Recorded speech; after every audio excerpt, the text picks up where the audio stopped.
Welcome to 5 Books for Catholics, where an expert selects and explains 5 outstanding books on some aspect of Catholic life, doctrine, or culture. Johann Sebastian Bach lived from 1685 to 1750. He is one of the greatest Western composers, and left behind vast and equally impressive bodies of instrumental and vocal music.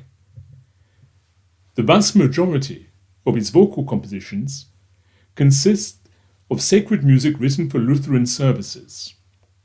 Most of it was written during his stints as Concertmeister at Weimar from 1714 to 1717, and then Director of Church Music or Thomaskantor in Leipzig from 1723 to 1750.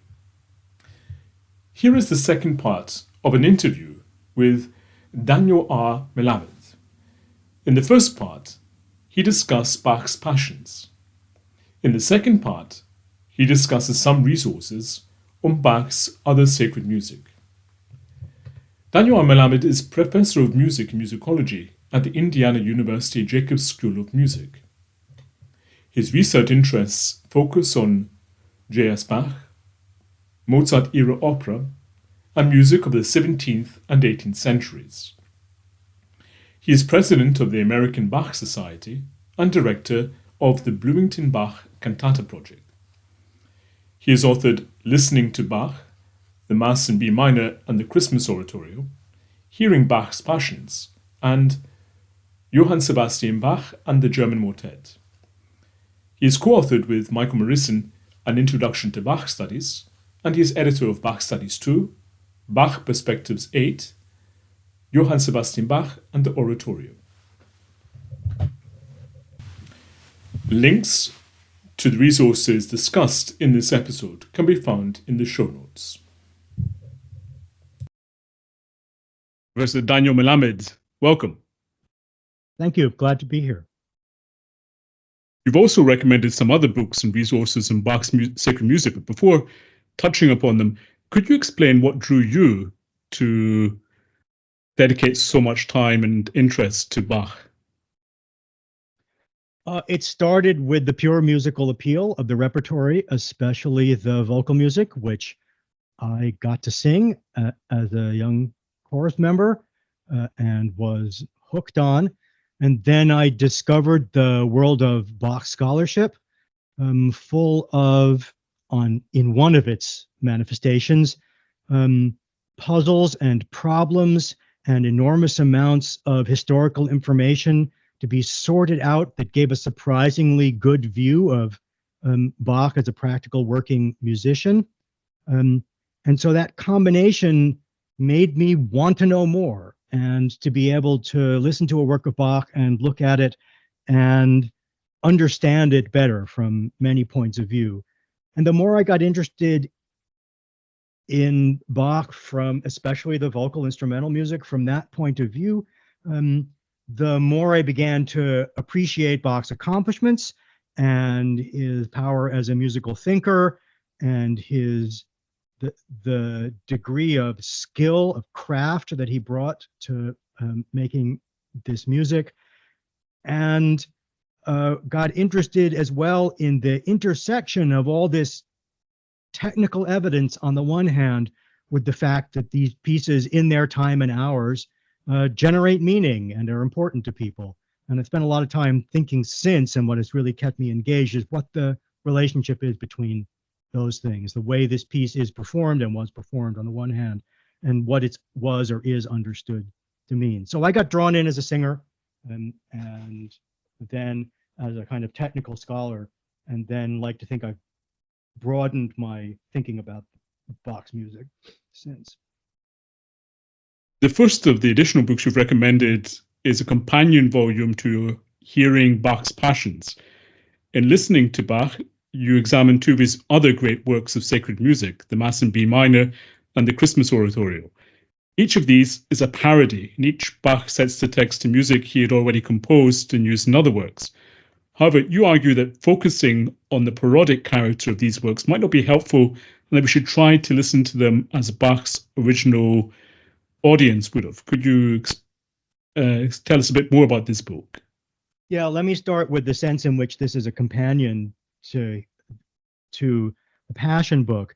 The book on the Passions uses Bach's Passion settings and his Passion repertory as a starting point for examining a whole series of problems, what it means to confront an old work of music today, to think about the way it's performed now as opposed to the way it was performed then, to think about what singers and instrumentalists are understood to be doing now as opposed to then, to what it means to try and identify a fixed text of a great work of art like the John Passion. And it turns out there isn't one. And it would not have been Bach would not have understood necessarily the concept that a piece in his working repertory was fixed, as you and I were discussing earlier. So problems in the confrontation with old music. And in listening to Bach and the Mass in B minor and the Christmas Oratorio, I wanted to go from thinking about the problem of confronting old music to how we listen to that music, to its notes and words.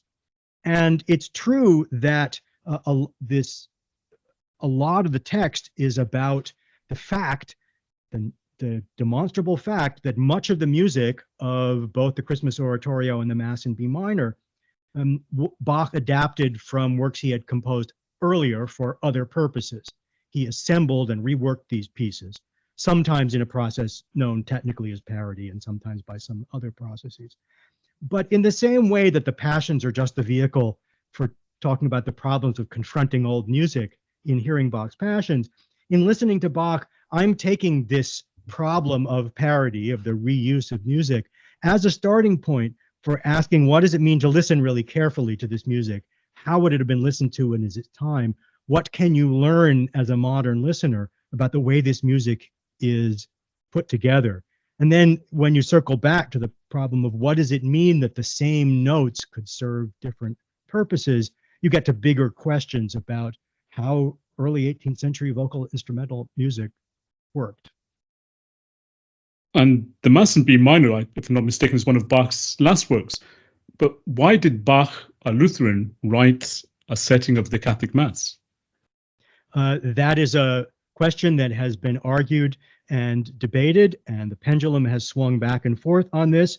The latest is going to be represented in a forthcoming essay by my friend and colleague Michael Morrison, whose book on Lutheranism and anti-Judaism in the John Passion we discussed a few minutes ago, who argues that in fact the parts of the Mass in B minor, a title that Bach famously never applied to that collection of movements, that those parts were each theoretically usable in Lutheran liturgy, and that in many respects, important respects, Bach's musical treatment represents theological perspectives of the Mass ordinary that are distinctly Lutheran.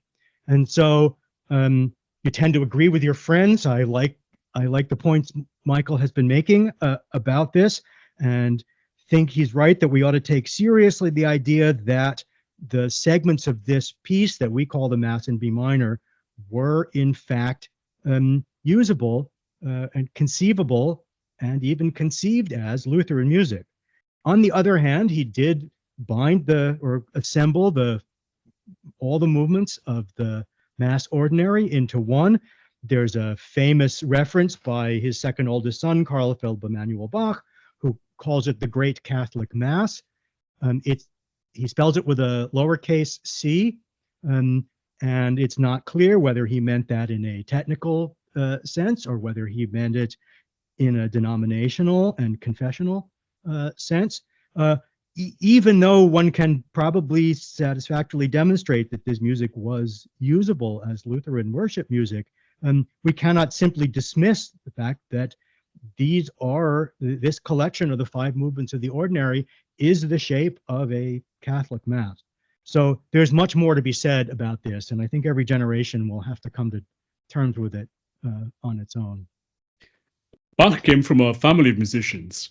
He worked his whole life as a musician and successfully trained some of his sons into the family trade. You just mentioned Carl Philipp Emanuel or Wilhelm Friedemann. So some knowledge of his life and the conditions under which he worked is helpful, if not essential, for understanding his music. What makes David Schulenberg's biography a good one? This is the most recent comprehensive biography of Bach. And Schulenberg brings to this task, first of all, unsurpassed familiarity with the documents and facts and biographical research into Bach, but also a comprehensive knowledge of the repertory. And he has done an outstanding job of writing a compelling narrative of a musician's life that meets the goal of, I guess, almost every musical biographer, of finding ways to talk about the music in relation to that life without falling into romantic traps of imagining that this music was the expressive product of Bach's feelings at each stage of his life or in each position he held. Schulenberg does a terrific job of showing what the historical and musical and working context was of so much of this repertory that Bach produced.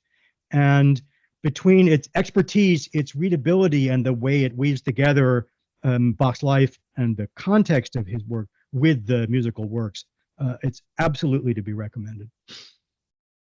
And with Michael Morrison, you run a website with texts and historically informed translations for Bach's music, bachcantatatext.org. It listed translations according to the liturgical occasion for which they were composed.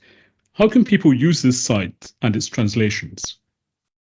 Yeah, Michael and I started bachcantatatext.org during the pandemic as a pandemic project, dealing with a mutual frustration that there are many translations of Bach's vocal works, and we started with the cantatas, out there, but very few of them are done from a point of view of expertise in historical German on the one hand, and in Lutheran language of the early 18th century on the other. And it turns out if you approach the texts in that way, and are genuinely asking the question, what do these texts actually mean? It turns out that that question hasn't really been satisfactorily answered, even by most of these translations that are out there. And so what we've set out to do is to try and ask, what would an 18th century listener have been hearing by bringing a knowledge of historical German, and especially, and this is particularly Morison's strength, a knowledge of Lutheran writings and of Lutheran scripture and of Lutheran theology, bringing that to bear to recognize the topics and themes that are being addressed here. And it turns out that people have been sort of mostly right about most things in the text, but there are crucial moments in every cantata we discover in which the language has been misunderstood. That if you understand the historical usage, and especially if you understand scriptural references and theological references, you can get a much better idea of what it was that the poet, the librettist, was after, and that presumably what a theologically informed listener, a congregation member, would have heard. So we hope that people will turn to these. We have tried to make the translations self-standing, but they also have extensive annotations that you can read as well, explaining why we made certain choices, what the scriptural references are and why they matter to the meaning, or what the historical meanings of words were that might completely change your understanding of these pieces and their texts. I will add that we've set it up so that they read pretty well on a phone, and there's even a dark mode for the concert hall, so you can even follow along in translations with these without disturbing your neighbor. So we are working on these. We're coming up on our 100th text posted. We've just done 4 different versions of the John Passion. It's going to take us a few years before we get to everything else, but we are continuing the project.